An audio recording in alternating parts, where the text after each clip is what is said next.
தினம் ஒரு வசனம். பிலிப்பியர் 1வது அதிகாரம் வசனம் 29. ஏனெனில் கிறிஸ்துவினிடத்தில் விசுவாசிக்கிறதற்கு மாத்திரமல்ல, அவர் நிமித்தமாக பாடுபடுகிறதற்கும் உங்களுக்கு அருளப்பட்டிருக்கிறது. விளக்கம். தேவன் தம்முடைய அன்பை தேடி வந்தவர்களின் வாழ்க்கையிலும் அவரை விசுவாசித்து சார்ந்து கொண்டவர்களின் வாழ்க்கையிலும் சில வருத்தப்படுவதற்கு உரிய காரியங்களையும் நிகழ்வுகளையும் தடுக்காமல் இருப்பது அவர்களை உடைந்து போக விடுவதற்காக அல்ல, அவர்களை அவைகளால் உடைத்து மறுபடியும் மகிமையான ஒரு நிலையில் உருவாக்கி நிறுத்துவதற்காகவே. யோசேப்பின் வாழ்க்கை சோதனைகளால் உடைக்கப்பட்ட போது அவன் அந்நிய தேசத்தில் உயர் அதிகாரியாக கட்டப்பட்டான். தாவீதின் வாழ்க்கை உடைக்கப்பட்ட போது அவன் அரசனாக உயர்த்தப்பட்டான். மோசேயின் வாழ்க்கை உடைக்கப்பட்ட போது அவன் ஒரு மாபெரும் சாதனையாளனும் தலைவனுமாக உருவாக்கப்பட்டான். வேதாகம சம்பவங்களை கருத்தாய் கவனிக்கும் போது யார் துன்பங்களினால் பல விதங்களில் உடைக்கப்பட்டார்களோ அவர்களின் வாழ்க்கையில்தான் தேவன் தம்முடைய மகிமைகளையும் மகத்துவங்களையும் அதிகமாக வெளிப்படுத்தினார். தேவன் சாலமோன் ராஜாவிற்கு சொகுசான வாழ்க்கை சூழ்நிலைகளை அனுமதித்தார்.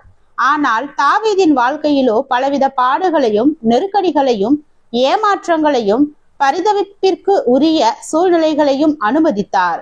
இருவருடைய வாழ்க்கையிலும் நாம் காணும் வேறுபாடு என்ன?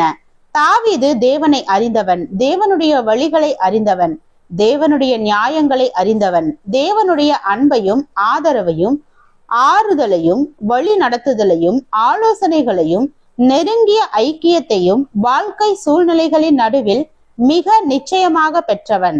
சாலமோன் ராஜாவிற்கு பொதுவான அறிவும் ஞானமும் மிகுதியாக இருந்த போதிலும் தேவனோடு பழகிய ஒரு அனுபவமோ, தேவனை அறிந்துணர்ந்த ஒரு அனுபவமோ, தேவனால் வழிநடத்தப்பட்ட ஒரு அனுபவமோ, தேவனை உறுதியாக பற்றி கொண்டு அவரால் காக்கப்பட்ட ஒரு அனுபவமோ, தேவனை விசுவாசித்து சோதனைகளை கடந்து சென்ற ஒரு அனுபவமோ இருக்கவில்லை. எனவே அவனுடைய வாழ்க்கை தாவீதின் வாழ்க்கையை போல பிறருக்கு முன்மாதிரியான ஒரு வாழ்க்கையாக இருக்கவில்லை. தேவன் சோதனைகளை நமக்கு அனுப்பி கொண்டிருப்பது இல்லை. சோதனைகள் சாதாரணமாக பிறருக்கு வருவது போலவே நமக்கும் வரும்.